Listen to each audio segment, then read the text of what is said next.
বিসমিল্লাহির রহমানির রহিম। হে জগতবাসী, আজকে খুবই একটা গুরুত্বপূর্ণ আলাপ নিয়ে আপনাদের সামনে উপস্থিত হইলাম। সেই গুরুত্বপূর্ণ আলোচনাটি গুরুত্ব দিয়ে শুনবেন ইনশাল্লাহ।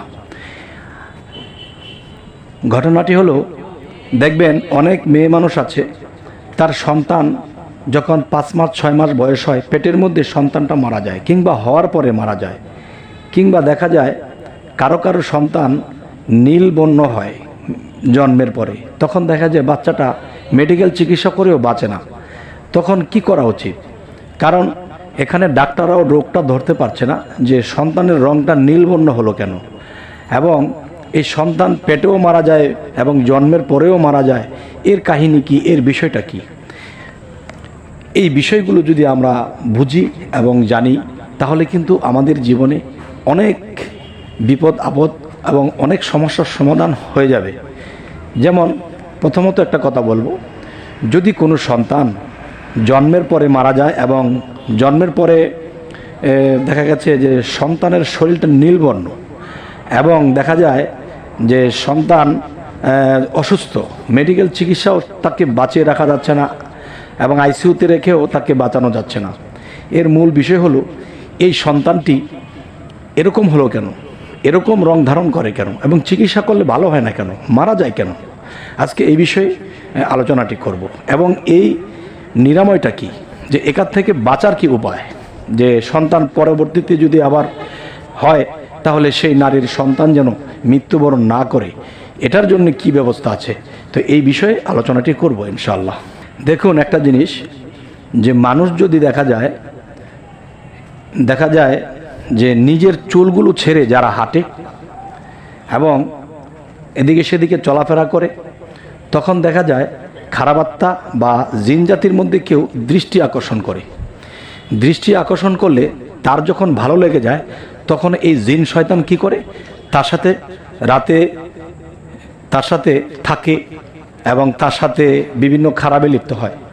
তখন কখনো কখনো দেখা যায় জিনের সন্তান জন্ম নিয়ে নেয়, আর জিনের সন্তান যখন জন্ম নেয়, তখন সেই সন্তানটা জিনের পক্ষ থেকে আসলে সেই বাচ্চাটা দেহ নিয়ে আর বেঁচে থাকতে পারে না, কারণ জিনের সন্তান জিনি নিয়ে যাবে। আরও একটি বিষয় হলো যে এই আলোচনাগুলো সম্পূর্ণ আধ্যাত্মিকভাবেই বুঝতে হবে, সামাজিকভাবে বা শরীয়তেরভাবে বুঝতে গেলে আমাদের এটা বোঝা হবে না। আচ্ছা, এরপরে দেখা যায় ঠিক আছে, জিনের পক্ষ হইতে এটা না হইলো, কিন্তু দেখা যায় এমনিও তো বাচ্চা পেটে মারা যায়, একে টিকানো যায় না বা বিভিন্ন সমস্যা দেখা যায়। তো আমি বলবো, এই বাচ্চাটাকে বাঁচাতে হলে এবং পেটের মধ্যে যেন বাচ্চাটা না মৃত্যুবরণ করে এবং দেখা যায় পরবর্তীতে সন্তান যেন বেঁচে যায়, এর জন্য কি ব্যবস্থা আছে? আচ্ছা, সেই ব্যবস্থাটি হলো, প্রথমত একজন গর্ভবতী মহিলা সে কখনোই যেন চুল ছেড়ে না হাঁটে, এবং কখনোই যেন এই মেয়েটা কোনো দিন যে চুল ছেড়ে তো হাঁটবেই না, মাথায় সবসময় কাপড় থাকবে এবং পর্দার ভিতরে থাকবে, এবং দেখা যায় সে ঘরে বেশি থাকবে এবং বাহিরে একটু কম যাবে, আর যদি বাহিরে যায় সম্পূর্ণ পর্দাভাবে যেতে হবে। এ হলো প্রথম ধাপ। দ্বিতীয় ধাপ হলো যে তিনি মিথ্যা কথা পরিহার করতে হবে এবং সবসময় পবিত্র থাকতে হবে। আচ্ছা, এখন শয়তান, খবির শয়তান, জিন শয়তান, ইবলিস শয়তান, এগুলা কিন্তু দেখা যায় যে এগুলা যদি কোনো জায়গায় কোনো নাপাকি দেখে বা অন্ধকারের কিছু দেখে, তখন সেখানে তারা আসে, সেখানে তারা এই শয়তানিগুলো করে যায়। তখন দেখা যায় সেই মানুষের সন্তান টিকে না, এবং সেই সন্তানগুলো যদি বড় হয়, এগুলা বাপ মাকে মানে না এবং তারা নিজের ইচ্ছায় চলে, বাপ মাকে কষ্ট দেয়। আর বাপ মা এই কষ্ট পাওয়ার যোগ্যতা অর্জন করে নিচ্ছে কেমনে, যে এই বাচ্চাটা যখন পৃথিবীতে আসার আগে তারা বিভিন্ন মাকলুকাতের দৃষ্টি আকর্ষণ, খারাপ মাকলুকাতের দৃষ্টি আকর্ষণ সেই সন্তানের মধ্যে লেগেছে। যখন মায়ের মধ্যে লেগে যায়, তখন সন্তানের মধ্যে এটা পেয়ে যায়। আচ্ছা, এ হলো একটি ধাপ। আরও একটি ধাপ হলো যে কখনোই সেই নারীর সন্তান মৃত্যুবরণ করবে না। যেমন প্রতিদিন যখন রাত্রে ঘুমাবে, এই নারী লোকটি প্রতিদিন রাত্রে ঘুমানোর আগে দিয়ে তিনি কি করবে, 7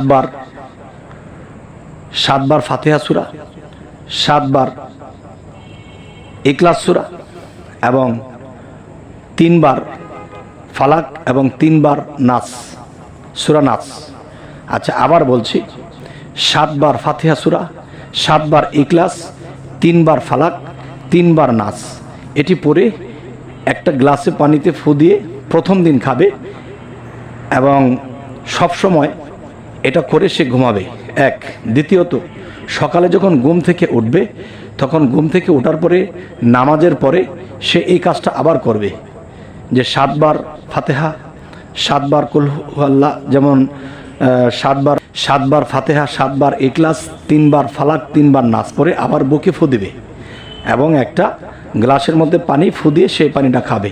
এই প্রথম দিন এই পানিটা খাবে। দ্বিতীয় দিন থেকে সে প্রতিদিন সকাল সন্ধ্যা এই তার নিজের শরীরে নিজে ফুঁক দেবে, এরকম পরে পরে। এরকম যতদিন পর্যন্ত সে গর্ভবতী অবস্থায় থাকে ততদিন পর্যন্ত সে কি করবে, এই কাজটি করে যাবে। তখন দেখা যায় তার শরীরের মধ্যে এমন একটা পাওয়ার কাজ করবে আল্লাহর তরফ হইতে। তখন কি হবে, আল্লাহর এই সূরা, আল্লাহর এই কালামকে ভেদ করে কোনো শয়তান আর এখানে কুদৃষ্টি দিতে পারবে না। তখন যখন কুদৃষ্টি যখন দিতে পারবে না, তখন কি হবে, তখন এই নারীর সন্তানটা টিকে যাবে, আলহামদুলিল্লাহ। তবে হ্যাঁ, আরও একটি কথা হলো যে সর্বসময় যদি সে আল্লাহর যে কোনো একটি নাম সবসময় জপনা করে, আর বিশেষ করে যদি ইয়া রহমানু নামটা জপনা করে, ইয়া রহমানু, তাহলে রহমতের ফেরেশতারা তাকে পাহারা দিয়ে রাখবে, এখানে শয়তানের কোনো কাজ চলবে না। যাই হোক, তো আজকের এই আলোচনাগুলো কেন করা হলো, এই পৃথিবীতে অনেক নিঃসন্তান মানুষ সন্তান হয়েও মারা যাচ্ছে, আবার দেখা যায় যে পেটেই মারা যাচ্ছে। তাহলে এগুলো কেন হচ্ছে? এগুলো এই কারণেই হচ্ছে যে আমরা আল্লাহর কালামের কোনো সাহায্য নেই না, আমরা আল্লাহর কোনো নিয়ম পালন করে চলি না, যার ফলে এই অবস্থা।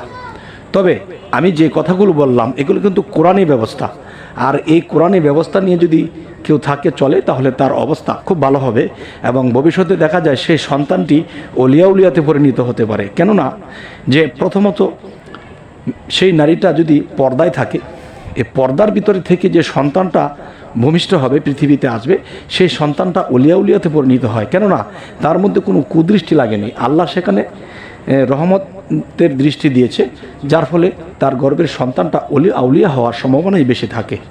যাক, আরও একটি বিষয় হলো যে মানুষ কিন্তু এই জিনিসগুলো কিছুই করে না, কিন্তু দেখা যায় অনেক বাবা, অনেক মা, অনেক সন্তানের যন্ত্রণা পৃথিবীতে ভোগ করে, যে সন্তানে কষ্ট দেয়, সন্তানে আমাকে জ্বালা যন্ত্রণা দেয়, মানে বিভিন্ন শয়তানি ফাতরামির মধ্যেই থাকে। কেন থাকে? কারণ শয়তানের দৃষ্টি পড়েছে, আর আমরা আল্লাহর নামের সাহায্য নেইনি। এখন আল্লাহকে বলি, আল্লাহ আমাকে এমন একটা সন্তান দিলা, তারে লালন পালন করে এত কষ্ট করে 10 মাস বোঝাবে, এই সন্তানটাকে বড় করলাম, এই সন্তান শিক্ষায় শিক্ষিত হয় না, এই সন্তান আমাকে মানে না, গালাগাল করে, এমনকি বাপ মার উপরে হাত তুলতে পর্যন্ত যায়। তখনই বুঝতে হবে সন্তানের মধ্যে সেই শয়তানের যে দৃষ্টি ছিল এবং এখনও আছে, যার ফলে এই অবস্থা ঘটতেছে। তো এই হইতে যদি আমরা বাঁচতে চাই তাহলে কি করতে হবে? তাহলে নিয়মিত এই কাজগুলো করে সেই সন্তানকেও ফুঁক দিতে হবে। 7 বার 7 বার, 3 বার 3 বার, এই ছোড়াগুলো পরে সেই সন্তানের মুখমণ্ডলের মধ্যে ফুঁক দিতে হবে, সে জানা অবস্থায় হোক বা অজানা অবস্থায় হোক, এবং গ্লাসের মধ্যে পানি রেখে দেবেন। সেই পানিটা যেন সকাল সন্ধ্যা সন্তানটি খাওয়া পড়ে, তখন আস্তে আস্তে আস্তে আস্তে সেই সন্তানের থেকেও দৃষ্টি চলে যাবে। তখন কি হবে?